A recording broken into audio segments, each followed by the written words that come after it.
In 2018, I launched the Core magazine. Shortly after the launch of the magazine came the podcast. Or maybe it was the other way around. Either way, the two launched relatively shortly after each other. And during that time, I was managing a magazine. I had one employee on my team, and I was recording podcast episodes weekly and doing all of these things. And it felt fulfilling in the beginning. It felt like so much fun. It was a labor of love for me. But then after some time, it just started to feel like so much damn work. The work started to feel overwhelming, and every day felt like I was just on autopilot. Like it felt like I was doing chores that I absolutely despised and didn't want to do. And so I had this revelation, and I was just like, you know what? This is it. I don't feel good about this anymore, so I'm not going to do it. And I was talking to a friend at the time, and they were just like, no, this is what's going to make you money. This is going to make you big. And, all these things, trying to sell it to me to keep moving forward. And it was just like, I could do that. But what part of me is being true to myself if I continue to do something that is draining me completely?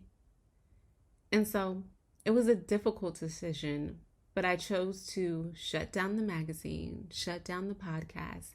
And I always said to myself, if it's meant to be, when the timing is right, and I'm in more of a space where I feel completely capable of managing all that I need to manage at the time.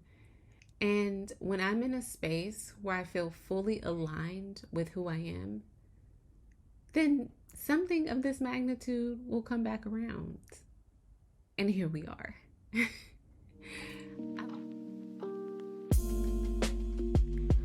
Welcome to Living Divinely, the Divine Oasis podcast. I'm your host, Amber Janae, founder and editor-in-chief of Divine Oasis. Bi-weekly, I use this platform to dissect what it means to live a well-lived life by exploring ways that we can create space for ourselves through intentionality, truth, love, and authenticity. I think a lot of us have the assumption that once the work starts to transform into the authentic expression of ourselves, like we happen and it's done. And the work doesn't stop. Like it's an ongoing and continuous process. And you'll always have experiences and situations that challenge the work that you have done. Like if we're being brutally honest about the reality of authentic living, like even those of us who have done the work to operate from this space of authenticity still tend to bend and conform to ways of being or realities that don't always align with our truth. Like it's a part of the process. And like think about work. Prime example. Every day, many of us who are listening walk into work or we log onto Zoom and we shape shift. We code switch. It's a form of conditioning that has been drilled into us and that has carried on since the beginning of time. In certain environments, we just naturally become this alternate version of ourselves because the attachment to certain places, titles, or people says that acceptability and likability is how we stay connected to these attachments. Like, how powerful would it be if we did the work to challenge this narrative? How do we start to challenge this falsehood that tells us we have to step outside of ourselves to be liked or accepted, and really create spaces for ourselves to show up in rooms, sit at tables, and be true to who we are with this, I don't know, take me or leave me mentality. Let's think about our childhood. This is something we don't really realize until like we actually start doing the work, but you kind of have like this aha moment and you're like, damn, this has been happening since I was a kid. Like, you don't really realize that the conditioning and the self-sacrificing starts very early in your youth. We are often told how we should think, how we should act, how we should dress, and we never really stop to think if the identities, the beliefs, the values, the expressions, the places, the people, like everything, we don't stop to think that everything that we're told to identify with, if it's truly an authentic expression of who we are. And so all of these labels and these molds are forced upon you at such a young age, and you're carrying on through life and you're thinking like, this is me, this is who I am, this is what I want to do. And then by the time you look up, it's like you feel like it's too late. Like, damn, I've been doing this for so long. Like, is this who I am? And in some way, shape, or form, like, we've all been victims of societal grooming. But even in this process, like, it doesn't mean that you can't self-correct. Like, I can remember growing up, me being like this free-flowing, eclectic child who just wholeheartedly believed in moving to the beat of her own drum. And now that I'm a mother, I see so much of this in my child. And I want to let him explore that, because at one point in my life, I wore what I wanted. I listened to what made me happy, did what made me feel good. Like, I was legit always in an imaginary world or an alternate universe. Like, delusion was my jam as a child. But at some point, the world started to convince me that the only way I knew myself to be was wrong. And so as a mother, I want to make sure that my son, I create a safe space for him to be able to explore these parts of himself and not feel stunted or not feel like we're forcing him to fit into a mold that doesn't align with him. Over the years, like, I've been put in situations that has really made me question the things that I love and question my identity. Like, I can remember being a child, and I was no more than like 6 or 7, and I'm in Best Buy with my parents, and this woman, who I assume was with her husband, she starts making comments about my outfit. And of course, it was loud. It was everything that I was, just loud and over the top. And I saw nothing wrong with it, because it's just me naturally expressing myself and me showing who I am. And this woman felt the need to make me feel bad about it or just laugh at me. Like, it was something different and out of the ordinary. And so I hurt her. Of course, it hurt my feelings. I was unaware of the fact that my mother had hurt her. And then that just sent all hell broke loose, basically. This woman was every vulgar name in the book. And right there in that moment was when I started to feel forced to be overly self-conscious about how I express myself. Like, I started to question like what I wore, because it's just like, damn, if I wear this, people are gonna laugh at me. So let me find something else to wear. And these same feelings would later show up like in my taste in music, in art, in television, and pretty much everything. So by the time I was like 16 or 17, there was this constant war within me. Like, who am I? Like, I had no idea who I was. And later in life, like I'd spend years unpacking this conditioning and rediscovering myself and becoming one again with my truth. But it always makes me think about how many of us are still operating in the space of falsehood. So I really want to unpack relationship and connection from an authentic space today. And we're also going to dive deep into our passions and desires in life, our career, professional choices, and how our personal life evolves on this journey as well. And I want to start with relationships because, of course, that is everybody's favorite topic. But on the topic of relationships, like many of you who are listening right now have just subconsciously shift or reshaped what it means to be authentically you, because the romantic connection or the friendship that you just love so much at some point became threatened by who you truly are. So in this space, you chose to shrink. Early in my personal healing work, when I decided to, branch out and begin working on myself, I came to a profound realization. And that realization being that we often sacrifice our authentic nature for attachment. Crazy, right? There's this doctor, I can't think of his name right now, but this doctor whose life work has been rooted in helping others find their way back to their authentic self. He has this quote, and it's people have two needs: attachment and authenticity.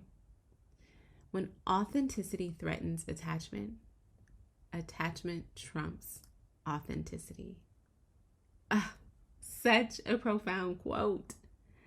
So after hearing this quote, does it change your thoughts and how you're functioning and operating in relationships?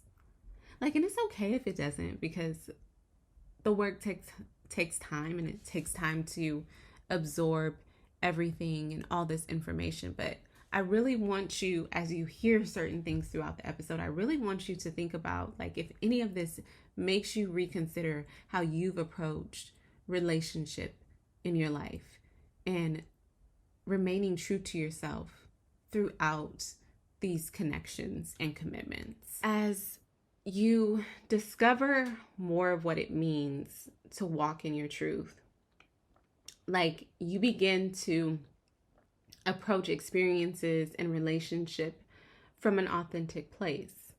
And what this looks like, it sometimes this new path of truth can bring up feelings that you had no idea you'd even experience.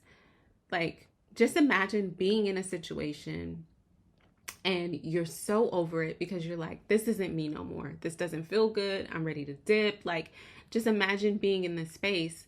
And then the moment you prepare yourself to walk away from this situation, whether it be work or relationship, the moment you gear up to get started, you start feeling guilty. You start feeling all these feelings and emotions that you had no idea you'd experience. But these are feelings that are important to sit with and understand without ignoring them. Because you want to start to unpack these feelings and figure out the root to them. If not, it's just going to continue to be this repetitive cycle. Boom, I'm up, I'm ready to go, I'm ready to dip. And then, nope, I feel guilty. I'm going to stay unhappy. When you begin to explore this new path of truth and authenticity, you can start to feel really guilty, really angry. And the guilt is really rooted in you choosing to grow beyond the experiences you once knew or the relationships that once felt good. You start wanting more for yourself. And wanting more for yourself means requiring more from others and setting boundaries, and maybe even disengaging or disconnecting if those boundaries are crossed or your requirements go unmet for longer than you'd like them to. Like, the reality of relationships is, it's we make it more complicated than it has to be. And I think what we experience in relationships sometimes is just like, a lot of the times there's an imbalance. And there's this open window where we have to rectify this imbalance. And rectifying it happens through open communication. You start to say, I'm feeling this type of way. I'm not feeling good. This is what I need. This is what I want us to work toward. Boom, conversation happens. Honest communication. And then over time, if you set these boundaries and you have this open communication and those same needs continue to go unmet, and those boundaries continue to be crossed, now you're in this situation that not only is not in alignment with you, but this is a situation that a person has openly choose to ignore the needs to make it better, or ignore the requests to grow together and evolve behind this certain point. And staying in that, like, even hearing it, like, does that sound right? Does that sound healthy? Like, relationship in both platonic and romantic form are obviously important to us because we're human and we require connectedness to thrive. But in all honesty, like, what you allowed and what you accepted as your old self won't even compare to what you require as this evolved version of yourself. Different versions of you will expect different results and different outcomes. And these different results and outcomes will also cause shifts to occur in your relationships. And then when the shifts happen and you start to feel this misalignment, like, the guilt seeps in. And when the guilt seeps in, it's because all these shifts are happening, and that could very well mean leaving the people and places and situations that once felt good. It could mean leaving them behind. And I want anyone who's experiencing this situation to get comfortable with the reality of, if it means leaving something or someone behind for the sake of your own growth, then do it. It's literally, we make it more complicated than it is. But society has taught us that we have to be self-sacrificial. We have to sacrifice our own happiness for the sake of others. And that is not true. When it comes to your mental and emotional and physical well-being and really operating from this space of truth, selfishness is absolutely required. Like, society has had this long-standing teaching of attachment has to be self-sacrificial. And we fall into this trap, but it's like, it's not the case. Like, society has casted these molds that keep us confined to these certain outdated ideas and ways of being.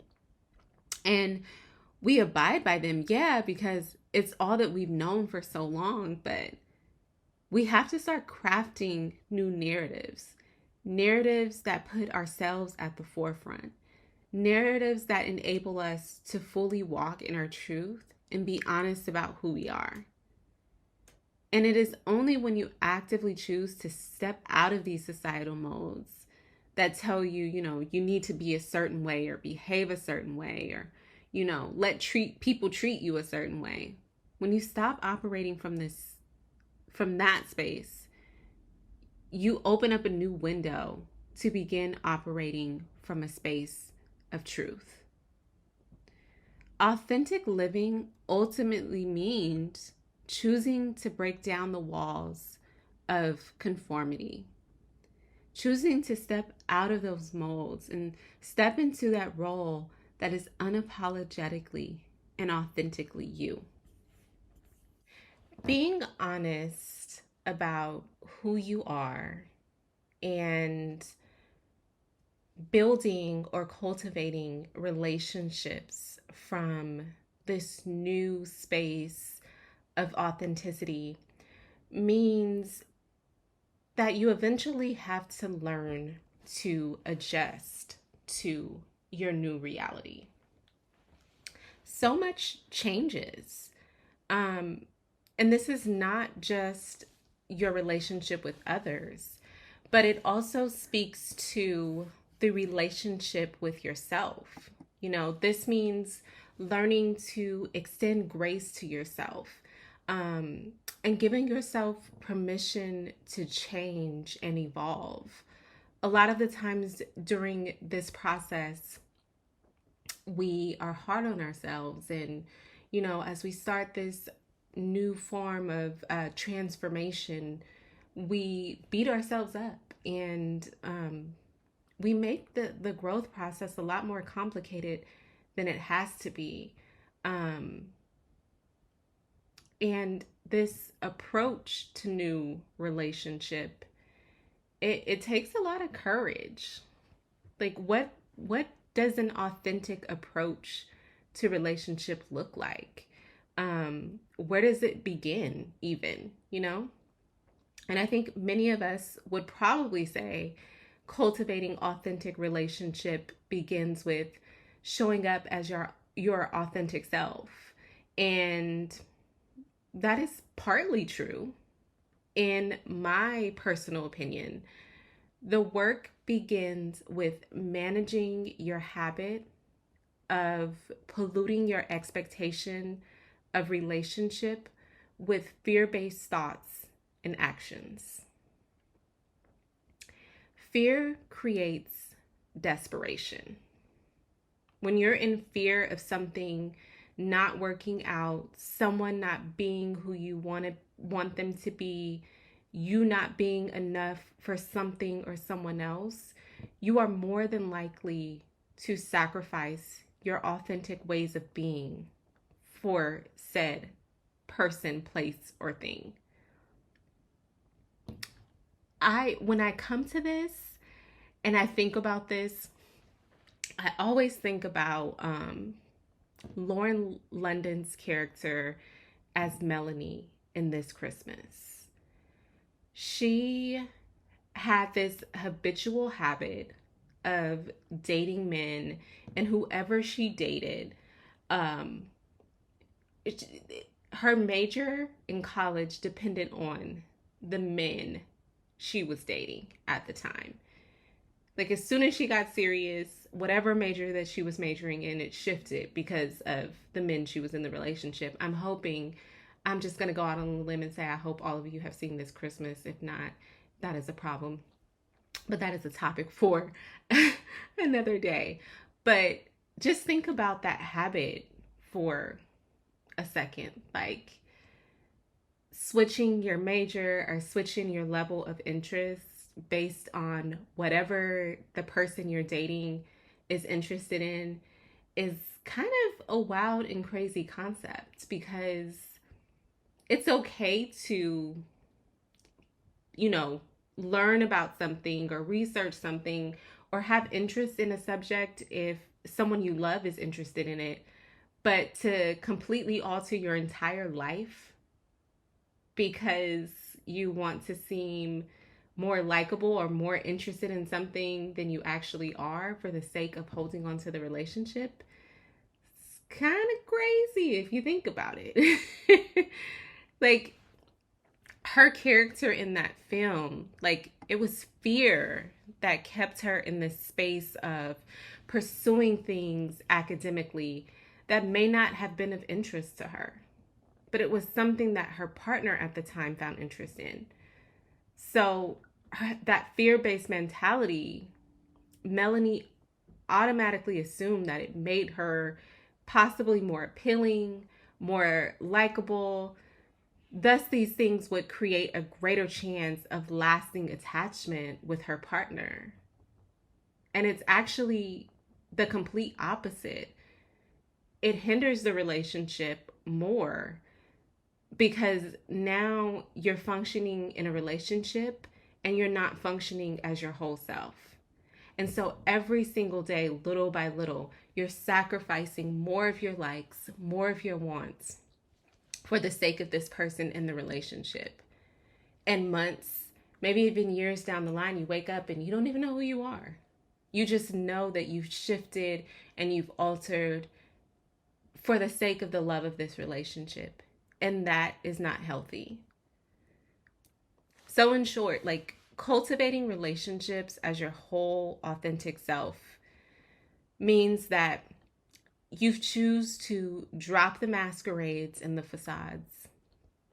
You're no longer trauma bonding for the sake of being likable, or you're no longer relationship building from a space of pain relatability. And we've all been there, like bonding with people who are feeling similars of pain or discomfort at the time. We've been there, and it's okay. But it's the readjustment part, the shifting out of that part that is important. Brene Brown once said, "Authenticity is the daily practice of letting go of who we think we're supposed to be and embracing who we are." And cultivating relationships as your true self is simply that, letting go of who you think you're supposed to be and embracing who you are at your core. The people who struggle to embrace your truth have an issue with who you are authentically and that person you're showing up as. Like the people who have an issue or problems with that, it just means that they aren't in alignment with who you are. And trying to force the connection will only result in an unwanted outcome. So we've talked a lot about relationships and, personal connections, but it's really important for me to touch on how your career desires and your passion shift when you're choosing to be authentically you.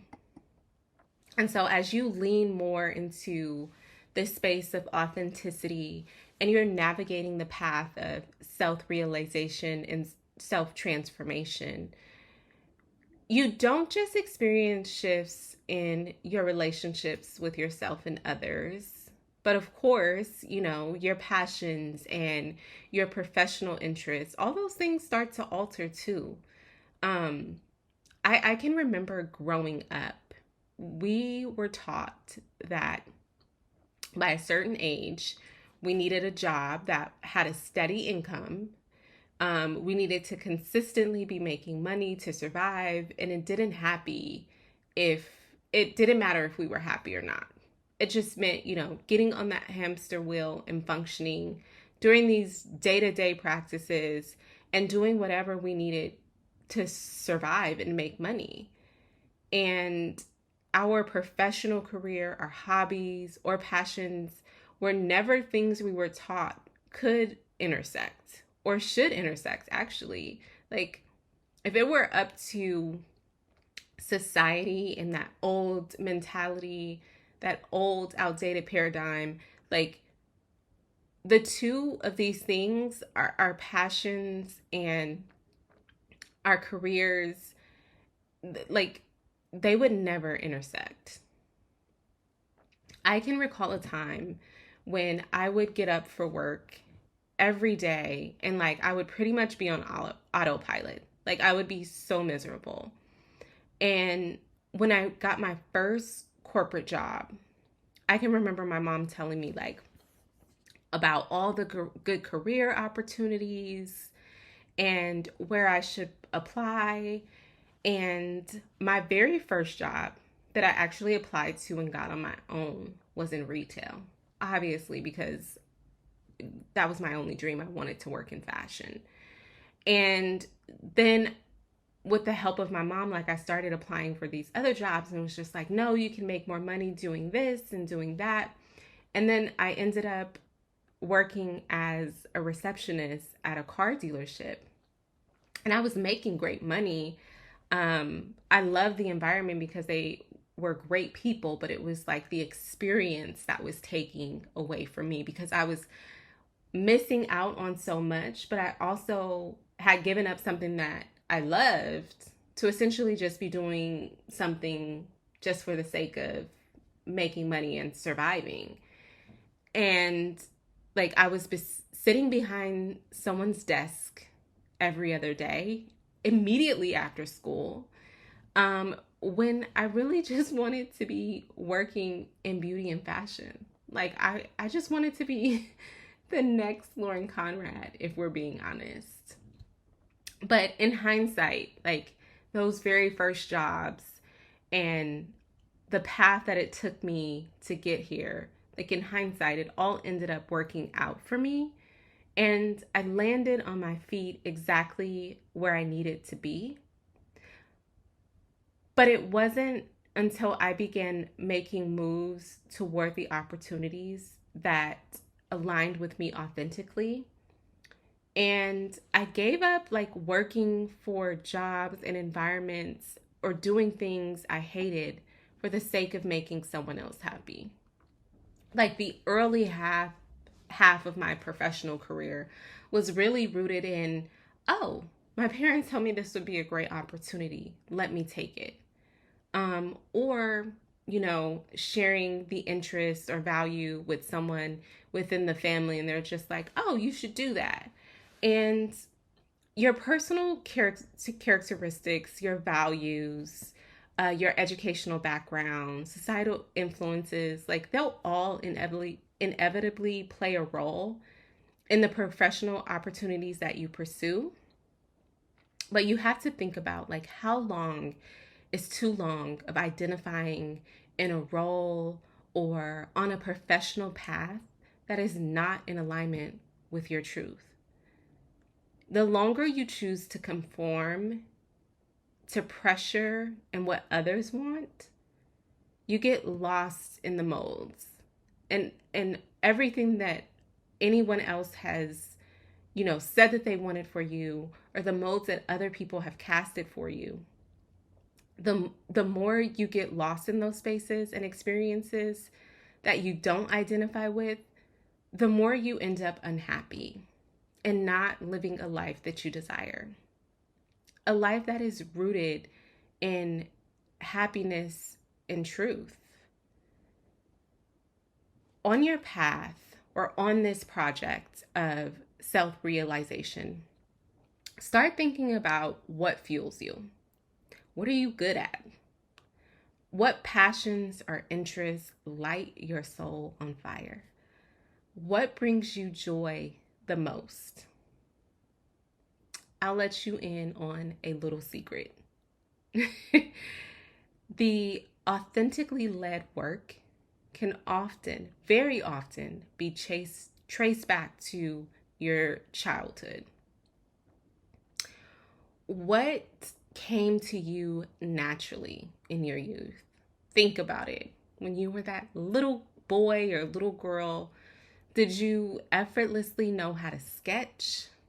Did you enjoy cooking, writing, or acting? Like before adulting, bills, and everything else, before all that became your number one priority, what skill or passion flowed naturally for you?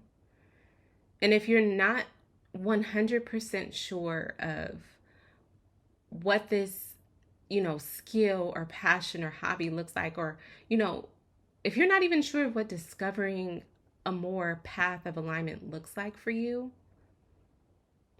just think about the happiness aspect of it all.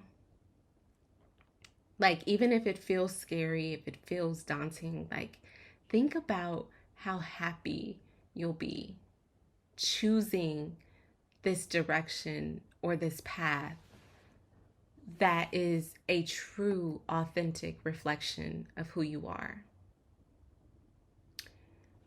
I want everyone listening to take a moment and reflect on how conformity and not being in alignment with your truth makes life more challenging. And then I'm going to give you a few things to think about as we think about these challenges. One, this path of conformity and non-alignment prevents you from remaining true to yourself, because there's often this constant fear of guilt, or this fear of going after the life that you desire. Pursuing your career paths and personal hobbies or passions that are in alignment with you becomes a fear. And it's debilitating. And then other ways that it just makes your life more challenging is you're just constantly feeling the stress and pressure from others, because you're only concerned with staying within those walls of conformity to maintain these attachments rather than branching out on your own and doing what makes you happy. You know, if you want to make your parents happy, make them happy in other ways. Our parents literally, and in speaking from experience, our parents, our family, our friends, they literally learn to bend to what we want. Eventually they learn to accept it. Even if they don't understand it, they'll accept it. So just go after the things that fulfill you and make you happy. You don't want to be in this space that you're just living day to day on autopilot, in this social identity that you've conformed to because there's some level of disconnect in everything around you. And that's simply because you're not in alignment with yourself. That's all. I truly hope that today's episode inspires you all to not only live in your truth, but be limitless in your pursuit to being authentically you. Join me on the next episode of Living Divinely, where I will discuss all things manifestation, attracting and living a more abundant life. It's going to be good.